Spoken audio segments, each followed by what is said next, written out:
ये मेरे एक पेशेंट की एमआरआई स्कैन की रिपोर्ट है। इस पेशेंट की हिस्ट्री ये है कि इन्होंने एक बहुत भारी वज़नी चीज़ उठाने की कोशिश की, जिसके नतीजे में इनको सीवियर रेडिएटिंग पेन दोनों लेग्स में गया और फिर उनको एमआरआई स्कैन हुआ और पहले उनको क्लिनिक में लाया गया और फिर उनका एमआरआई स्कैन किया गया।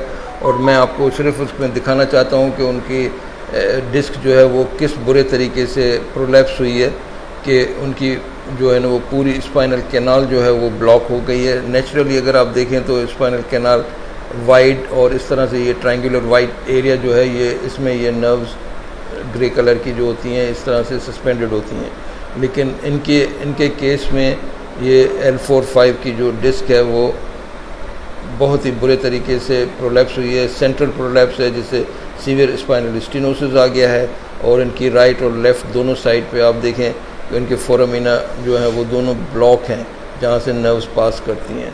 तो ये इस कंडीशन में जब हमारे पास आए थे तो हमने इनकी ट्रीटमेंट शुरू की थी। अल्हम्दुलिल्लाह उन्होंने जो है वो 20 ट्रीटमेंट्स पे अभी वो नहीं पहुँचे हैं, हाफ वे थ्रू हैं। 10 ट्रीटमेंट्स के बाद ही उनकी सारी सिम्टम्स, उनकी वॉकिंग, उनके पैरों में जो रेडिएशन थी पेन की वो सब कम हो गई है and he is gradually getting back to normal और एंड वी होप दैट इनका जो है वो ट्रीटमेंट कंप्लीट हो जाए।